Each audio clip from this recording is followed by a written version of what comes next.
Live from Fargo and serving you on TV, online, and on the go. This is Valley News Live at 5. NASCAR legend Dale Earnhardt Jr. was taken to a hospital after the plane he was in crashed this afternoon in Tennessee. Officials say Earnhardt, his wife, and daughter escaped the plane without serious injuries.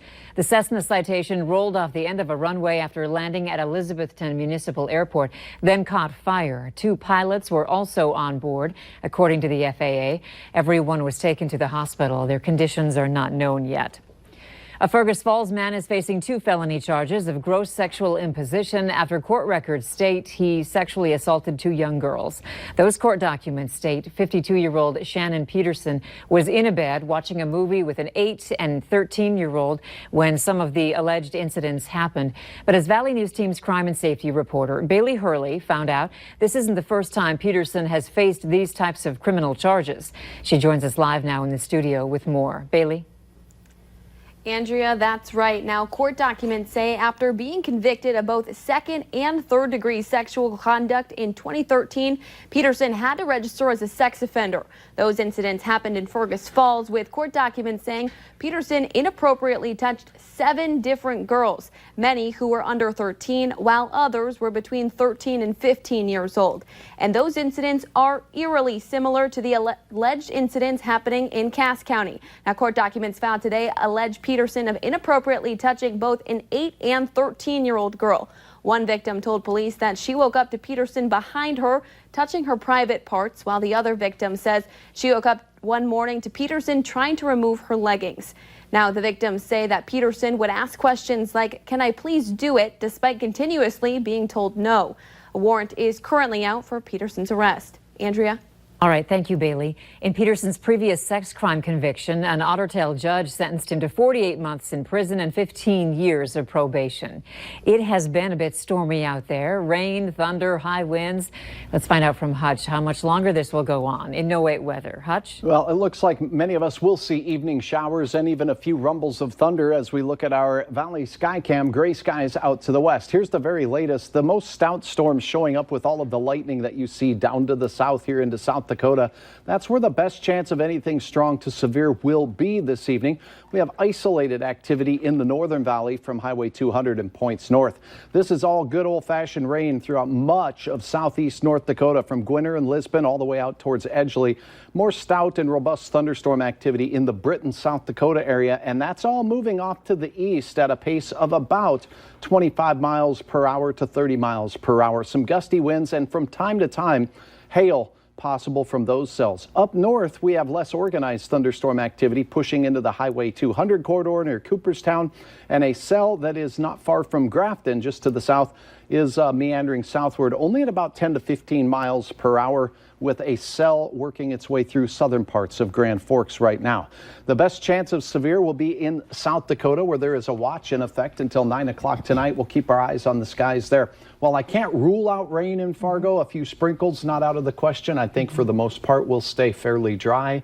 Grand Forks hit and miss showers in that area, and temperatures in the 60s this evening. We'll look into the forecast in a moment. Thanks, Hutch. Fargo schools are just 1 week away from their first day, with all the other districts in the valley following close behind, meaning morning commutes will once again be met with school buses and kids crossing the streets. And many local experts say now is the best time to sit down with your kids and talk to them about how to stay safe on and off the bus this school year. Talk to kids about walking in front of the bus versus behind the bus, and if they drop something, to just keep going and wait until the bus goes by, because if they bend over to grab that, the bus driver may think that they've cleared or don't see them and could accidentally cause an injury. Experts say to also make sure kids stay on the curb and don't dart onto the street, especially when there are parked cars on the road, as that makes it more difficult for drivers to see what's around them.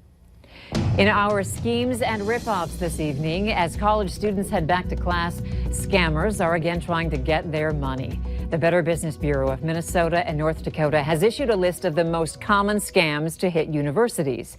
They include fake credit cards, too good to be true apartment deals, scholarship and grant scams, along with employment scams. For more on how scammers are targeting young adults, head to our website, valleynewslive.com.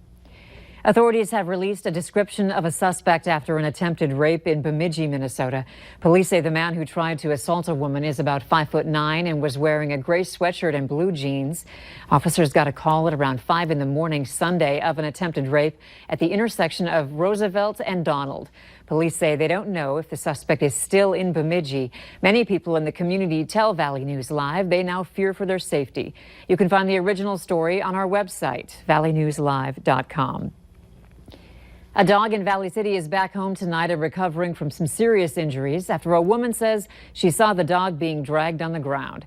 We told you Monday about a post on Facebook by a woman who said she saw the dog being dragged by a woman near Dairy Queen in Valley City. She added the dog was left behind. That dog was taken to an area vet and was left with some bad scrapes on his stomach. Tonight on Valley News Live at 9 on Fargo CW and Valley News Live 10 at 10, we talk with the dog's owner who says he is happy to finally have the dog back home. A man is facing some serious injuries after the house he was in exploded in Reamer, Minnesota. The Cass County Sheriff's Office responded and found one man with serious burns. They say he had been working on a propane furnace when the blast happened. He was airlifted to a Twin Cities hospital and treated for burns and, again, those serious injuries. The only information released about the victim is that he is a 46-year-old man from Hill City. Israel announced today that it will deny Minnesota Democratic Representative Ilhan Omar from entering the Jewish state. This news comes ahead of a planned visit. Omar and another congresswoman from Michigan, who also has been banned, have been outspoken critics of Israel and their treatment of Palestinians. In an apparent reversal of Israel's position to admit all American lawmakers who seek to visit, the prime minister said in a statement the country had decided not to allow the two congresswomen to enter. Jeffrey Epstein's autopsy found he suffered a broken neck bone. A person familiar with the matter told NBC News the autopsy found that Epstein's hyoid bone was broken. The injury is common in victims of hanging and strangulation. Experts say the injury is more common in strangulations, but that nothing conclusive can be derived from this. There's still no indication of foul play in Epstein's death. The New York City medical examiner has not yet officially released his cause of death. The FBI and Department of Justice Inspector General are investigating the case. In August of 1969, 500,000 people gathered in Bethel, New York for the music festival Woodstock. Now 50 years later, the Blue Stem Amphitheater in Moorhead is paying tribute to the historic festival. Local artists will be performing some of the iconic songs performed at Woodstock. The music of Woodstock is reflective of the times. There's a lot of change going on in the 60s, and I think the music reflects that. But the music also reflects an optimism, I think. The 50th anniversary of Woodstock celebration at the Blue Stem is a two-day event starting tomorrow. There are still tickets available. To find out more, head to our website and click on this story.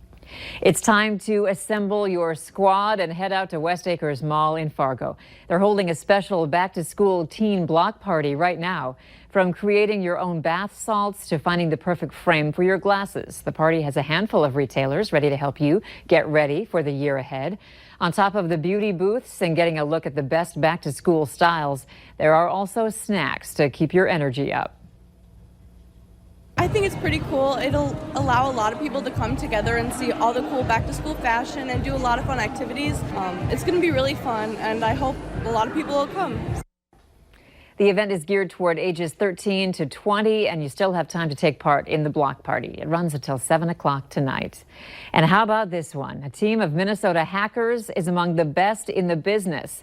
DEF CON, the world's largest hacking conference, just wrapped up in Las Vegas. It brings together thousands of hackers to compete and highlight changing trends in the industry. For Secure, a team from Minnesota won second place among the nation's top hackers.